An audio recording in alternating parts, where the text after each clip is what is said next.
The truth is, we all have good habits and bad habits, and we want more of the good ones and less of the bad. But how to achieve that? To ditch bad habits or stick to good ones, you need to know who you are, and you will likely fall into one of these 4 personality types.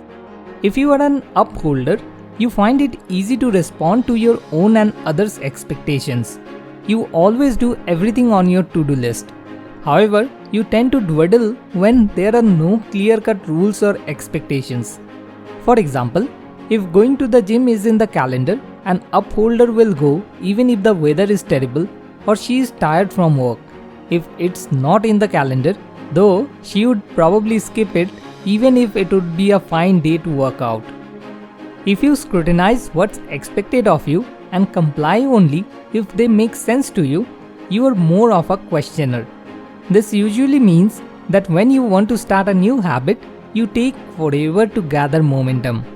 A questioner wanting to start a gym habit can benefit from exercise apps or other data sources, because when he sees statistical proof that he is losing weight, he will be more motivated to stick to his gym routine.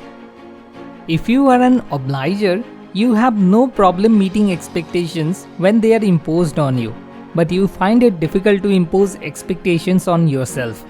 Therefore, if you as an obliger want to go to the gym more, you should get an exercise buddy who will pressure you into going. Finally, if you are a rebel, you resist all expectations, whether they come from you or other people. Authenticity and self-determination are your guides.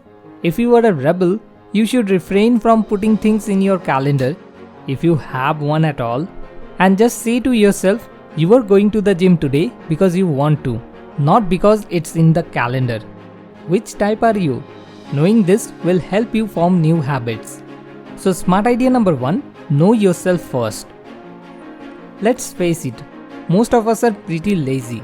So if we want to maintain our good habits, we need to make them as convenient and easy as we possibly can. Say you want to start socializing more. If you have to go to the trouble of making arrangements and calling your friends every time you feel like socializing, you will often end up by yourself because you can't be bothered. However, joining a group that has regular meetups, such as a club, can make things far easier because it minimizes the effort needed. Another great way to make something easier is to make it fun.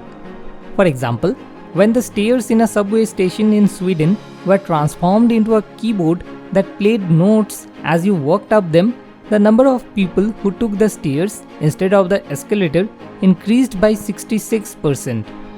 Conversely, we should strive to make bad habits inconvenient to indulge in. Annie Bass, the millionaire and socialite, was once forced by Bulgars to open her safe. To the Bulgars' surprise, they didn't just find money and jewelry inside, they also found chocolate. Bass explained that her chocolate consumption had begun to get out of hand, and this was her way of cutting back. So smart idea number 2, make good habits convenient and bad ones inconvenient. Why do we always view distraction as a negative thing? When it comes to refraining from bad habits, distractions can be a real blessing. So the next time you feel the need to fight off unwelcome thoughts and cravings, try to distract yourself. Why? Everyone knows that trying to suppress your thoughts or cravings will only exacerbate them. So a far better approach is to shift your focus, that is to distract yourself.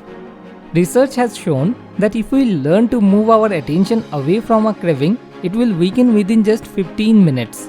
When used in the right way, distraction can also be a fantastic way to reduce stress and worrisome thoughts. But what should you distract yourself with?